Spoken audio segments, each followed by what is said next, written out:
there, beautiful people. You're listening to Cast a Ripple by Carla Berger from Cape Town, South Africa.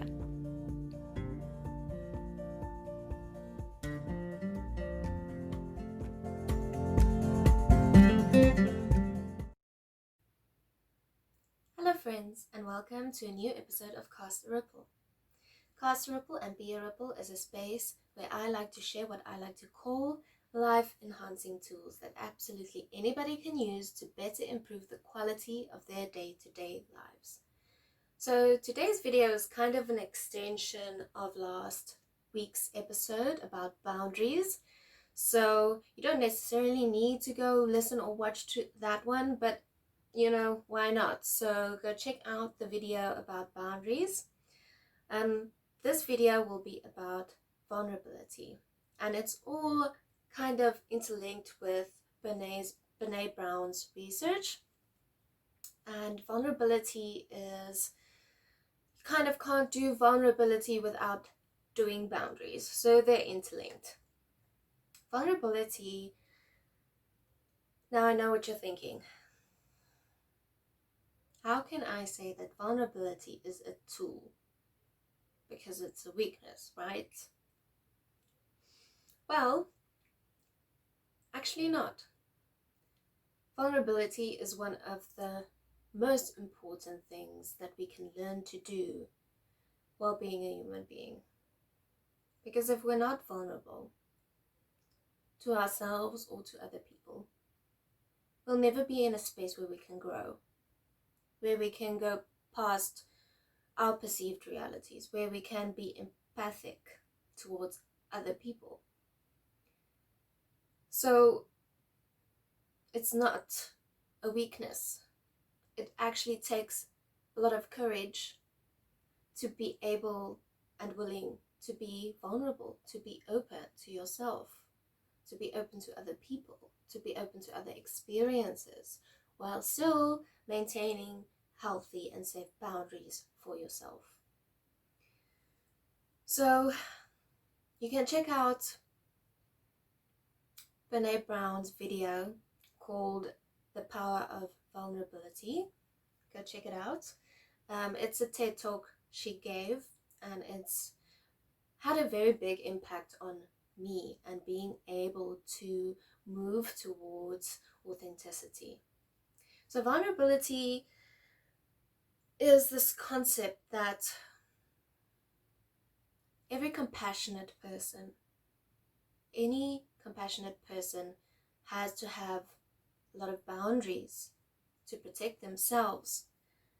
But boundaries are not walls. Boundaries are flexible.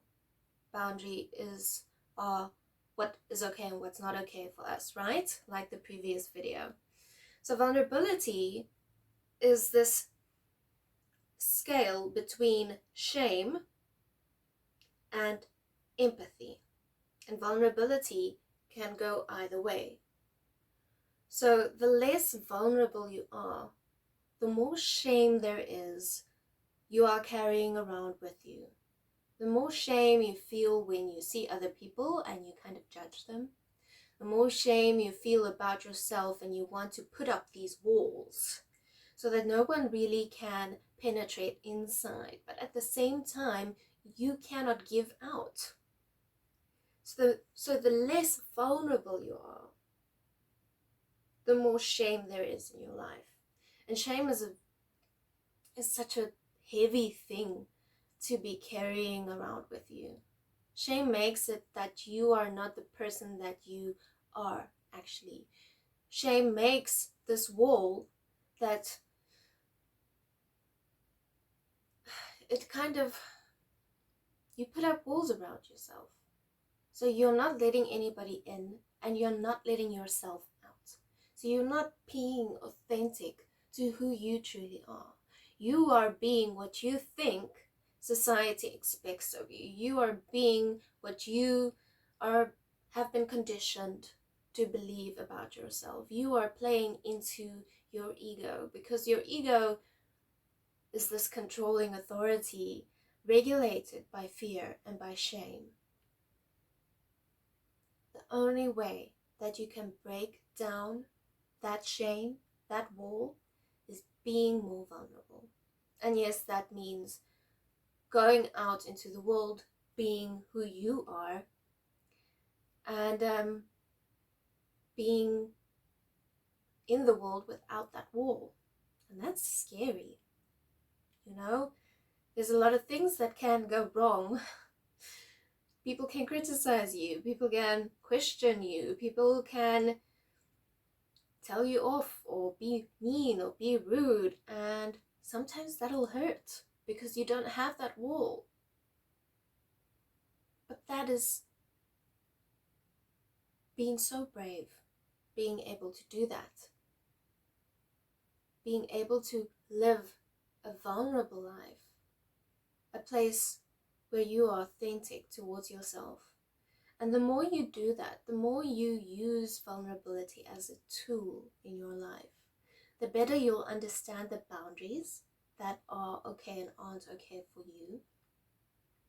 And the better and faster you'll move towards your actual authenticity, away from ego, away from your conditioning, away from the perceived truth, towards a reality where you are actually in control, in your boundaries and in yourself and in your authenticity, not in a place where you are being controlled by conditioning and ego and shame. It's such a beautiful place to live once you get over the fear of it all, because it is fearful. We are so regulated by wanting to please people, wanting to give people what they want and what they need, wanting to, fit into this very vulgar mold that doesn't fit us. We shave away pieces of ourselves. We hide behind this wall because we fear judgment. But that's so restrictive. And it's a space so secluded, so put away from oneness and from this beauty that's actually life. It's a space where you can't give and you can't receive. So vulnerability is one of the best tools to break down those walls, to break down ego, to break down shame, and to get to know yourself authentically in the best possible way, and being able to communicate that authenticity with people around you. Being able to tell them that, no, I don't want that. Instead of saying yes when you don't feel like it. Being vulnerable, guys, is not a weakness. It's one of the most courageous things that you can do in this life. And there's this perception that's assisting ego. It's assisting that wall. It's assisting that shame. It's assisting less vulnerability. And it's this concept that we have in our minds about what is good and what is bad. Things that happen to us or things that we perceive as either being good or being bad. But perceptions differ. Something that is good for you might be bad for someone else. Something that is good for your ego might be bad for your authenticity. And it's a matter of changing that perception, of scaling vulnerability up to its max, away from ego and towards your authenticity. And your authentic self is not reliant on external factors. Your authentic self is reliant on who you are, on healthy values that are in your control, not controlled by external factors. And you can go check out a couch talk I did about assessing the core values behind your actions. Go check that out. It's based on a concept by Mark Manson called the self-awareness onion. So go check that out. So vulnerability is allowing yourself to be open for either good or bad. Allowing yourself to see whatever is happening around you as neither good nor bad. It just is. It's a reality that's happening around you, and resisting it by labeling it as bad is playing into the hands of ego, rather than labeling something as good or bad, seeing it as interesting. And yes, that interesting thing that happened might bring up a lot of negative emotions, which we also then label as bad, negative, but it's just emotions that are arising to tell you that there's something that's happening that needs attention inside. Because ultimately there is no such thing as good or bad emotions, good or bad happenings. It's all the same thing. It's all the same reality. And while you'll never be able to live in a space where you have no ego, because ego is also good, it's a balancing factor. There needs to be balance. You can't be too empathetic also. That'll mess with your system. So there's a balance between shame and empathy. There's a balance between ego and authenticity. In the middle ground somewhere. And you'll find that for yourself. People's middle grounds differ as well.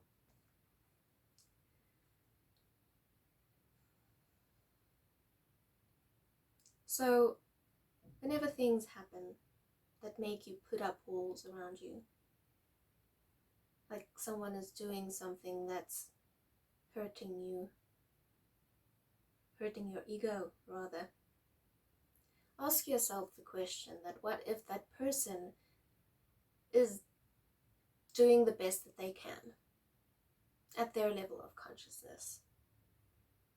Immediately that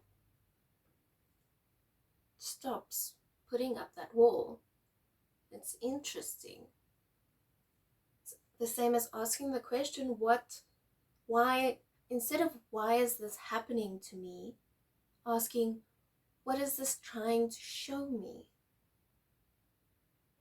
Immediately, that's interesting again. You're thinking, instead of me force fielding myself, instead of me putting up this wall and being like, no, I don't want it, stopping and observing and looking at something from a different perspective, not from that ego or shame or judgment or force field perspective. And a more empathetic relationship with that, whatever is happening around you, is actually just reality, and it's always for your greatest purpose. It's always happening for you. It's not happening to you. And that is just so important, to be able to be vulnerable. So what has vulnerability taught me personally? It's told me to be okay with my boundaries. It's shown me that I am able to say no to people, even if they might judge me, even if they might think that's weird, or might think that that's not what they want and I'm not being loving towards them. But in actuality, any kind of self-love is also love towards others, if that's done in a loving and authentic way, because of the concept of oneness. So it's taught me to be okay with boundaries. It's taught me to be okay with what I went through. All over my blog and all over Costa Ripple, I continuously talk about this traumatic event that I went through. But I've been realizing that I haven't owned up to that. By talking around circles around it because I'm afraid of what people might think. But I'm moving into a space now where I can say that that traumatic event in my life is that I got divorced. I went through a divorce and it was traumatic as hell. But look at me now. Look at this person that I'm evolving into. Look at how I've used that to build myself up. It's put me in a space where even though I went through that hurt, I can still be me, and even more so me. It feels like I wasn't me before that. And I can stand in this space and acknowledge that hurt, but still see it for a reality that evolved me, made me more authentic. And acknowledging that is vulnerable and it's scary, but it's beautiful. So that's just, I'm being able to share my internal journey from that point, and that's what Be a Ripple has been. Me moving through that, and me moving into myself, and owning me. And that's again vulnerable, and scary, and so beautiful. Me being able to talk about spirit guides, and moon cycles, and law of attraction, and energy, and meditating, and journaling. Vulnerable, but beautiful. Authentic. And growing even more so. So that's just, I want to encourage you guys to be more vulnerable, to put down those walls, to be yourself, to be authentic, and not being afraid of that, not being afraid of what people think. Being you is more important than what anyone else can say. Being you and being confident in that, being powerful in that, that is what vulnerability is all about. And you can do it because I know that, because I can do it. Okay, my loves, that's it for this week. I hope this resonated, and I will speak to you guys again. Oh, wait, please follow this channel. Please follow me on Instagram, be_a_ripple. Check out my website for all of my links to all of my other content. I love you guys. See you guys again in a week's time. All my love. Bye.